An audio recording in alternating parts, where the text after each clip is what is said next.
Hello everybody, this is Abraham, and what we have here today is a Toshiba P5500W-C5200X. The computer has developed a weird problem where the touch screen is uh, misbehaving or not working properly. It creates touches by itself. First thing you want to do on a computer like this is to use a 91% alcohol, wipe the touch screen. Most likely it will not cure the problem permanently unless your touch screen has a lot of junk on it. So if you were using computer with dirty hands, or your kids have gotten a hold of it or something, then it might help, but in most cases it will not. You saw just now that it moved.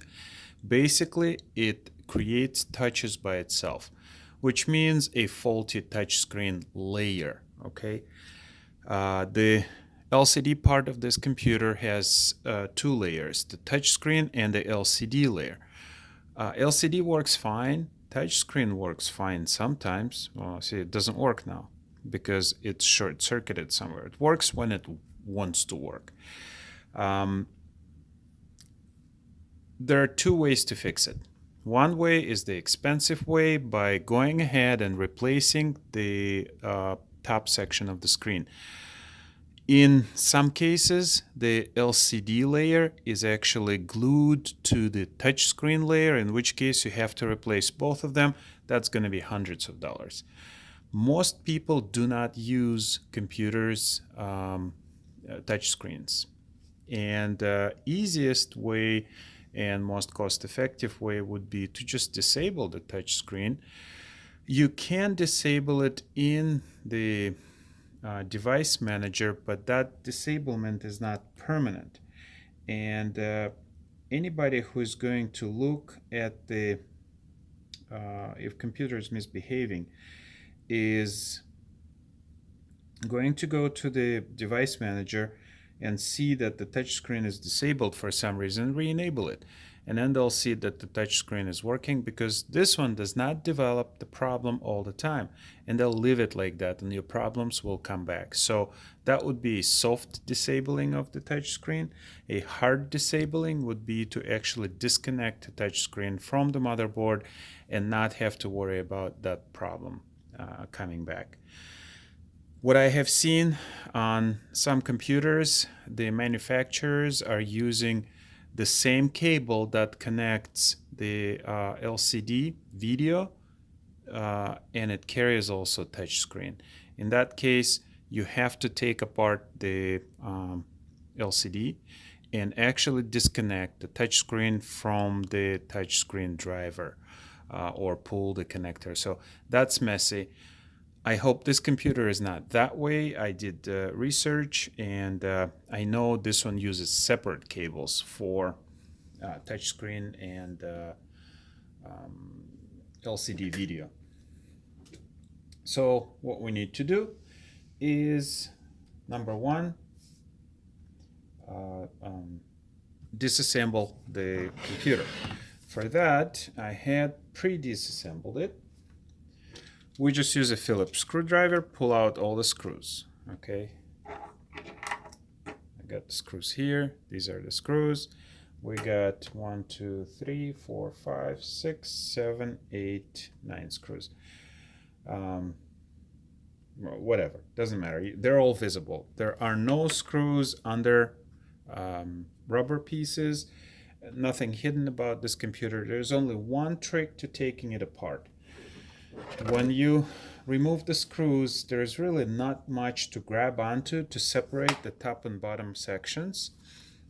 What you want to do is open up the computer, lay it flat like this, and then take a guitar pick and just jam it in the back of the between this, not where the screen meets, but well, let me see if I can lift it up. Where the back portion, of course, where the back portion meets the front portion. So right here. Just stick it in there and run it along. Close the computer, turn it over, and now this part, the center part, will be lifted because you disabled the locks. You just pull it up a little bit, and then you want to pull up on the side, and I like to work as the computer is laying down, right hand side. Pick this up, and then once you have it like this, rock the back and forth just like that, and it will wiggle itself off. Simple. Well, not completely simple, but simple enough. When we look at the first thing that you want to notice is there is quite a bit of dust on the fan. You want to clean that up. Vacuum cleaner and air. We have 3 cables coming out of this side of the hinge, and on this side we also have 3 cables. One of the cables is the actual video cable. That would be the fattest one. Then we have 2 smaller cables. One is a camera, one is a microphone, and on this side we have 3 cables.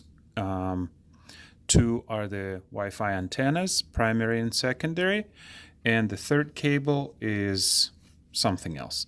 So I'm suspecting that one of these cables is the touch screen. I'll be honest, I have already touched all the cables, and this cable is camera, this other cable is microphone, and this cable coming out from here is the touchscreen cable. Very easy. Lay the computer, take our screwdriver. There's a little glue tape that holds the cable in place. Lift some tape, lift the tab, and pull this cable out of the connector, just like that. You don't have to do much, don't have to cut it, don't have to do anything. There's plenty of space in this computer. As you can see, there is real estate everywhere. So the back side is not going to be improperly sitting if you just leave this cable unplugged. Plenty of room. So once we have that cable unplugged, let's open up the computer. I'll just leave it upside down, turn it on, wait for it to finish. And as you can see, touching the screen does not produce any kind of response. So touch screen is disassembled, or disconnected. And now the computer is just a regular computer without self-touching, without doing anything you don't want it to do.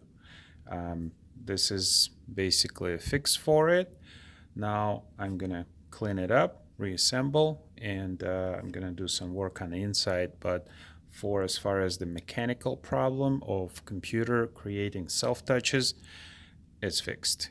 Fixed by simply disconnecting the touchscreen portion. Like I said, it's possible to fix the touchscreen if you really, really want to use it. You'd have to replace the screen. How to pull the screen out? On this computer, it's not. Oh, of course, I got my magnet in there. Don't want to do that.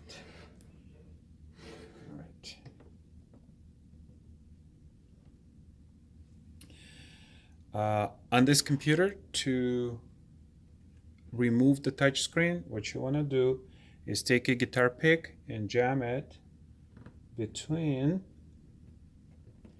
the lower portion of the screen and this plastic insert. Okay, thankfully, unlike Apple, this insert is plastic, and it just unlocks by you putting that in there. and you do it on the sides, just like that, and then just lift it up, and we'll do it over here. Let's disconnect some more locks.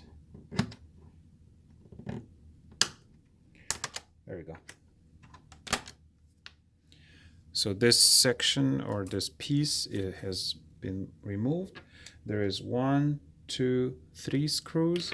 Once those screws are removed, you want to use the guitar pick to release the locks along the sides of the screen, and the screen will lift up. So that's all it is for this machine, for this repair. As you can see, it's not reacting to touches, and it's not using the same cable for video and touch control. So more or less, this computer is ready. Thank you for watching. This kind of repair would save you at least $200, and that's what it's all about.